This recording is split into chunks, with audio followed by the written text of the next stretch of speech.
Hai Sobat Pintar, balik lagi bersama saya Chris di Duit Pintar. Baru-baru ini ada satu artis yang melakukan rug pull kepada proyek NFT yang mereka miliki. Buat Sobat Pintar yang nggak tahu NFT, ada beberapa episode yang sudah saya buat. Di episode hari ini, kita akan membahas apa itu rug pull, gimana prosesnya, bagaimana ciri-cirinya, dan tentunya efeknya kepada kita sebagai investor. Ikuti episode ini hingga habis ya. Episode hari ini disponsori oleh rekeningku, Indonesia Cryptocurrency Marketplace. Link pendaftarannya di kolom deskripsi ya.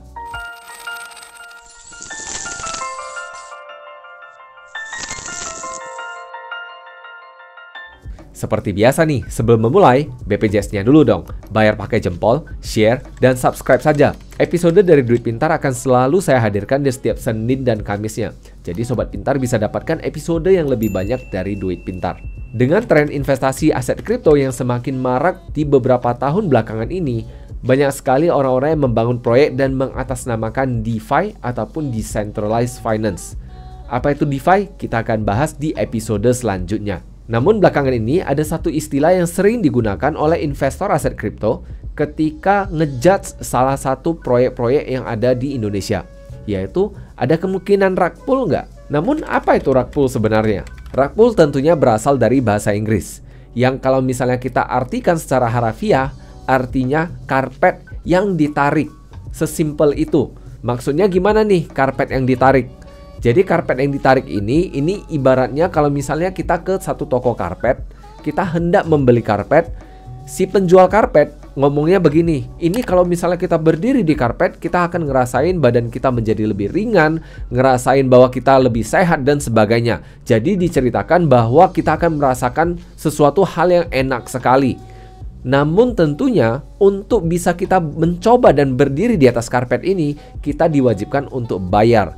Dalam hal ini kita nggak boleh ngetes kalau nggak beli. Maka tentunya kita diharapkan untuk bayar dulu baru kita boleh mijak karpetnya. Setelah kita pijak di atas karpetnya, berarti kita udah bayar, maka karpet itu akan ditarik secara tiba-tiba.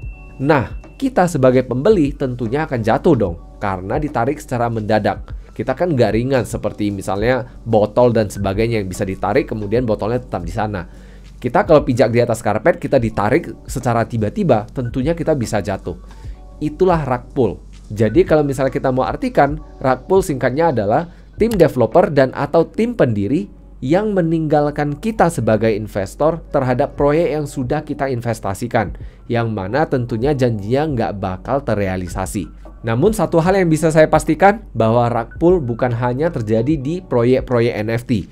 Rug pull bisa terjadi di proyek-proyek aset kripto yang manapun. Jadi selama proyek ini tidak memiliki kejelasannya, maka potensi rug pull akan sangat tinggi sekali.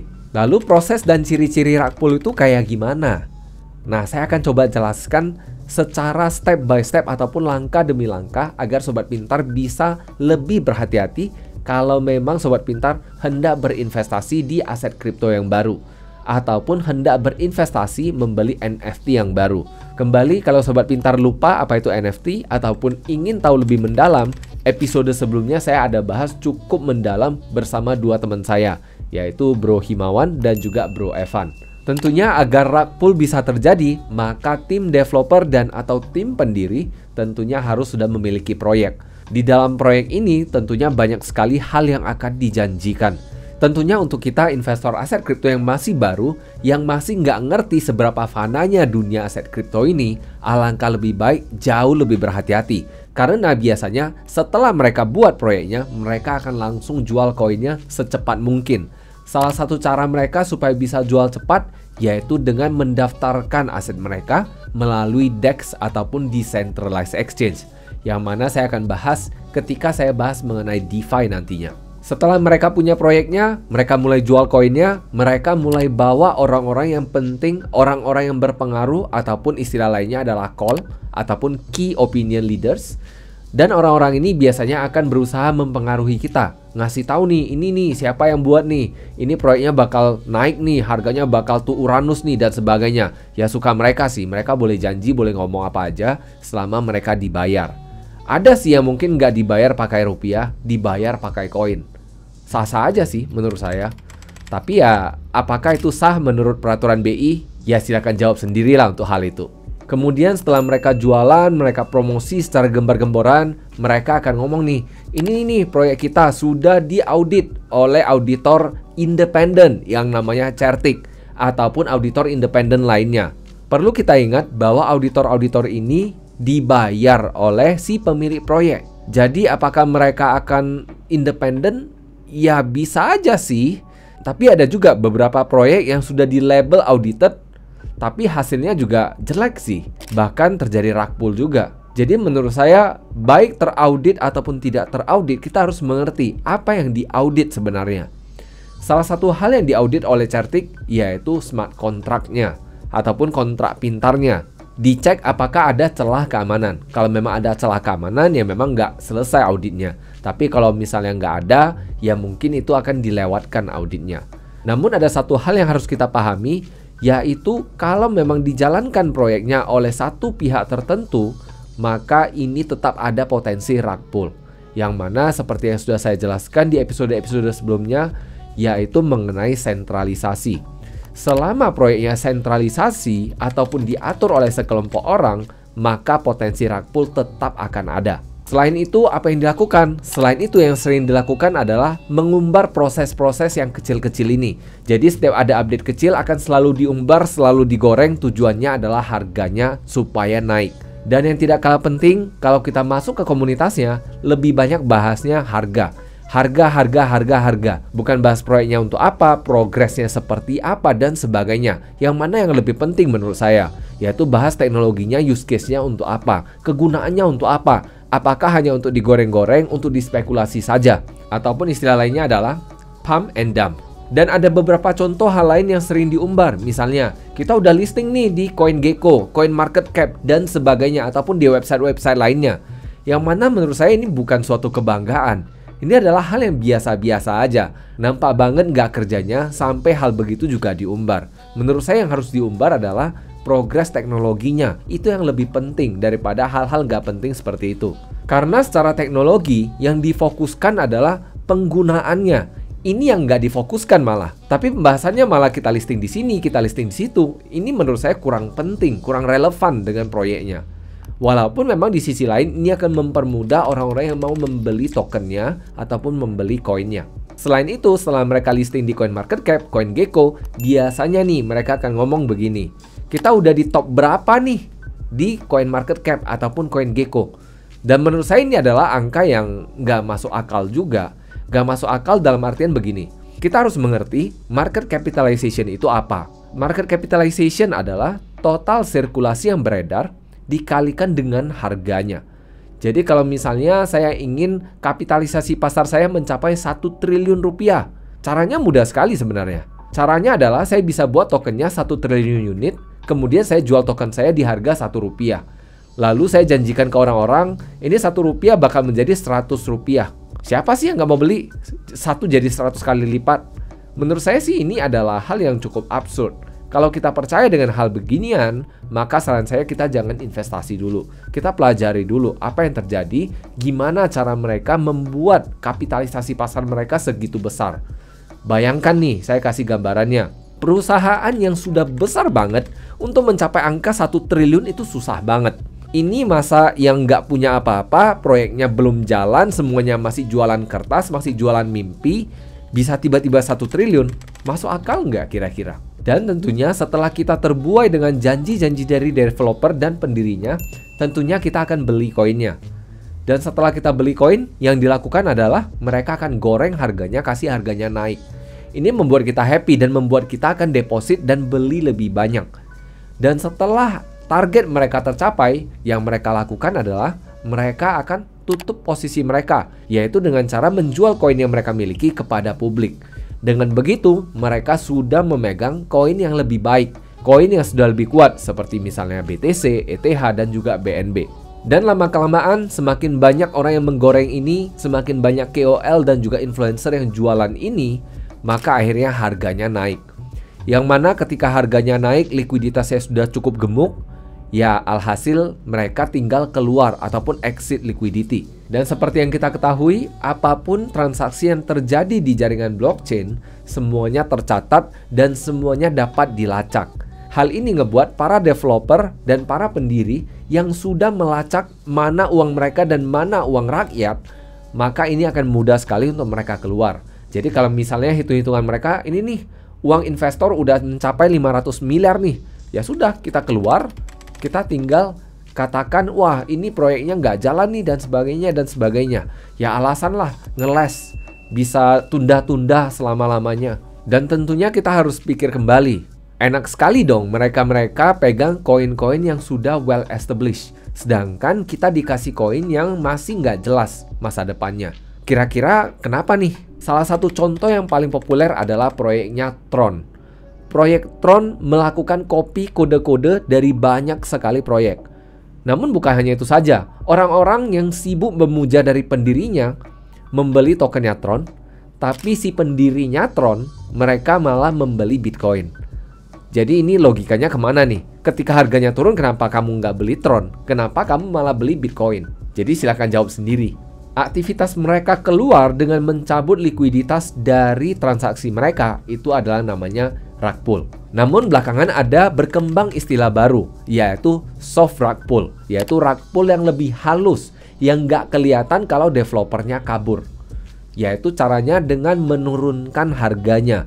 Ketika koinnya masuk ke exchange yang tersentralisasi ataupun centralized exchange, di Indonesia ada beberapa, maka mereka tinggal keluar dari posisi mereka. Ini adalah hal yang menurut saya kita harus berhati-hati. Jangan terjadi euforia ketika satu token ataupun koin tertentu masuk ke exchange. Karena kita harus bedakan antara koin yang masuk ke exchange dengan saham yang masuk ke bursa. Ini adalah dua hal yang jauh berbeda. Token masuk ke exchange, ini tokennya belum tentu ada proyeknya, belum tentu operasionalnya udah jalan. Beda dengan saham, saham paling enggak perusahaannya udah jalan, sudah diaudit oleh auditor yang katanya juga independen. Ini sudah tahun 2022, yang sudah terjadi di tahun 2017-2018 nggak bisa terjadi seperti itu lagi. Yang mana setiap ada koin masuk ke exchange harganya naik. Yang bisa menyebabkan kenaikan seperti ini hanyalah Coinbase. Yang mana ketika ada satu token tertentu ataupun koin tertentu masuk ke Coinbase, harganya naik. Dikarenakan likuiditas dari Coinbase yang sangat besar sekali, yang dinamakan dengan Coinbase Effect. Bayangkan sendiri jumlah likuiditas yang berada di Coinbase. Coinbase sendiri saat ini memiliki sekitar 600.000 Bitcoin, yang mana itu setara dengan 24 miliar dolar.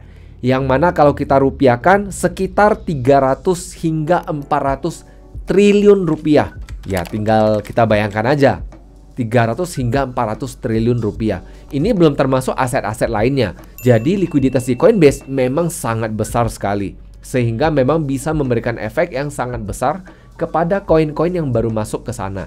Lalu kalau misalnya terjadi rug pull, efek ke kita sebagai investor apa? Yang nomor satu tentunya proyeknya mangkrak, proyeknya nggak jalan. Yang kedua tentunya adalah harga aset yang sudah kita beli, harganya akan anjlok. Yang mana ini adalah hal yang cukup normal. Namun yang tidak kalah penting adalah untuk investor-investor baru yang sudah membeli, kemudian harga asetnya turun, yang sudah percaya akan janji, namun janji yang nggak tercapai, maka akhirnya mereka akan merasa kapok dan akhirnya nggak mau berada di dalam lingkaran aset kripto. Ini menurut saya lebih berbahaya karena mereka akan menolak perkembangan teknologi yang sudah tidak dapat kita hindari. Lalu apa yang harus dilakukan untuk sobat pintar? Untuk sobat pintar yang hendak mendukung aset tertentu, hendak mendukung proyek tertentu dengan cara membeli tokennya ataupun koinnya, menurut saya sah-sah aja.